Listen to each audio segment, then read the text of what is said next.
지금 시점에 다시 전월세를 산다라고 하면은 2년 혹은 뭐 4년 뒤가 될 거잖아요. 매매 타이밍이. 그 시점에 과연 지금보다 시세가 쌀 것이냐. 재개발이 어떤 말이 나왔던 지역들은 당장 선정이 되지 않더라도 그 다음 차수 혹은 그 다음 해에 다시 선정이 될 가능성이 굉장히 높습니다. 안녕하세요, 닭붐님. 세종시에 거주 중인 50대 중반 주부입니다. 첫째 자녀가 강남구 역삼동에서 직장을 다니며 원룸에서 자취를 하고 있는데 임대차 만료 기간이 다가오고 월세 비용도 20만원 정도 추가로 인상될 것으로 예상되어 이참에 거주와 투자로 집을 알아보고 있습니다. 가진 자본이 한 1억이기 때문에 충분하지는 않아가지고 부평에 있는 소형 아파트를 한 3억에서 4억 대출을 끼고 매수해가지고 거주하고 투자를 해결하려고 할지, 아니면은 지금처럼 작은 빌라나 오피스텔을 다시 전월세로 계약을 해가지고 2년 후 가격이 하락하면 다시 매매 타이밍을 잡을지 고민입니다. 만약에 직장의 위치가 강남이 아니었다라고 하면은 이 선택지가 괜찮은 선택지라고 저는 생각을 하는데요. 마지막 이 선택지는 저는 추천을 드리고 싶진 않고요. 이게 우선순위가 가장 낮고 지금은 강남에 직장을 가지고 있지 않습니까? 근데 부평에서 내가 출퇴근을 한다라고 하면은 굉장한 로스가 많이 생길 겁니다. 부평 구청역을 한번 제가 찍어봤고 강남역까지 지하철만 1시간 이상 걸리고요. 매일같이 허비하면서 생활을 해야 되다 보니까 거주하고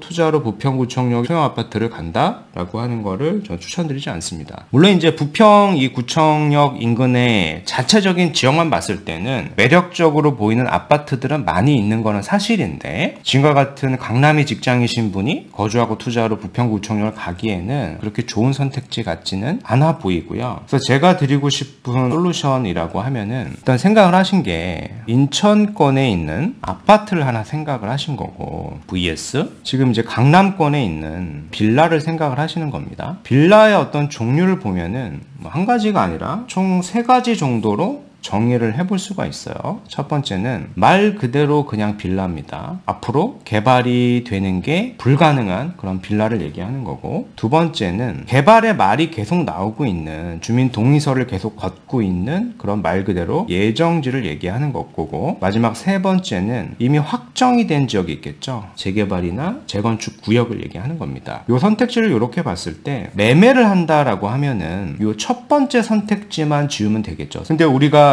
월세나 전세를 산다라고 하면은 사실 뭐 요거 첫 번째 선택지를 해도 괜찮은 선택지가 될 수도 있겠으나 지금 시점에 저는 다시 전월세를 산다라고 하면은 2년 혹은 뭐 4년 뒤가 될 거잖아요. 매매 타이밍이. 그 시점에 과연 지금보다 시세가 쌀 것이냐. 저는 이제 단언컨대 지금보다 시세는 전세 가격도 그렇고 월세 가격도 그렇고 빌라를 포함해서 인천권에 있는 아파트 가격까지 다 포함해서 다 비쌀 것이다 라고 생각을 합니다. 그래서 지금 시점에 매매를 하는 게 맞고, 그러면 2번하고 3번의 선택지가 남을 텐데 확정지는 현재 자기 자본이 1억인 상황에서 레버리지를 많이 써봐야 한 2억 정도 더 쓸 수 있을 것 같은데요. 사회 초년생이니까 요 정도 자본으로 확정지를 가는 거는 사실상 불가능하죠. 부터 남은 선택지는 2번이 남게 되는 거고, 요 인천의 아파트를 갈 것이냐 예정지를 갈 것이냐를 선택을 하면 되는데, 저 같은 경우에는 우측의 선택지가 구독자분의 자녀분의 상황을 고려했을 때 좀 더 적합하지 않나 싶은 겁니다. 인천의 아파트는 사실 너무 멀어요. 보도자를 하나 설명드려 보도록 하겠습니다. 서울시 모아타운 대상지 공모 26곳이 선정이 됐고 모아타운 사업을 본격화한다라고 했습니다. 이게 22년 10월에 나온 거예요. 이 내용을 잘 보면은 선정이 이미 된 곳뿐 아니라 미선정된 지역도 권리산정 기준일을 10월 27일로 선정을 했다라는 얘기는 미선정된 구역에 신축 행위를 하기가 쉽지 않은 거예요. 그래서 노후도가 계속 쌓여가게 된다라는 거고요. 제가 서두에 설명을 드렸지만 3번의 선택지인 미 확정된 구역은 자본으로 매수를 할 수 없기 때문에 미선정된 구역이지만 다시 선정이 될 가능성이 높은 지역을 볼 수가 있게 되는 겁니다. 권리산정 기준일이라고 하는 거는 매매를 할 수 없게 막는 기준일이 아니라 이 이후 시점에 그 신축이 된 걸 우리가 사주게 되면은 그게 나중에 이제 정비사업 구역이 됐을 때 입주권을 받을 수 없다라는 얘기고요. 이미 건물이 지어져 있는 거를 거래하는 거는 전혀 문제가 되지 않는다라는 겁니다. 대상지 선정에서 제외된 7곳이 있는데 서초구도 2곳이 있고 강남구도 2곳이 있습니다. 현재 직장하고 그렇게 멀지 않은 지역이죠. 서울시는 이번에 선정되지 않은 지역에 대해서는 향후 주민 갈등 및 투기 우려 해소, 주민 참여도가 높을 경우 차외 공모에 재신청할 수 있도록 한다라는 겁니다. 한 가지 팁을 드리면 재개발 후보지, 그러니까 재개발의 어떤 말이 나왔던 지역들은 그 시점에 당장 선정이 되지 않더라도 그 다음 차수 혹은 그 다음 해에 다시 선정이 될 가능성이 굉장히 높습니다. 그래서 쉽게 얘기하면 꺼진 불도 다시 보는 게 좋다라는 거고요. 대표적인 사례를 제가 말씀드려 보면은요, 강남구 일원동 일대 대청마을이죠. 여기도 제외가 됐다가 이번에 다시 선정이 됐습니다. 발표가 됐죠. 그래서 강남도 모아타운 일원동 대청마을 최종 선정됐습니다. 사실 여기는 선정이 되고 나서 굉장히 비싸졌기 때문에 매매를 할 수가 없고요. 아직은 미선정지지만은 강남권에 있는 이 일원동 모아타운 대청마을처럼 다시 선정이 될 가능성이 굉장히 높은 지역을 보시면 되는 거예요. 그런 지역 중에 한 곳이 서초구도 있고 강남구도 있고, 뭐 직장이 강남구니까 강남구를 제가 예로 들어서 좀 설명을 드려보면은 역삼역 요 아래쪽에도 있습니다. 빌라 가격이 작은 거는 뭐 2억대 후반에서 한 3억, 4억대 정도 하니까 사실 뭐 갭으로 살 수도 있을 것 같고요.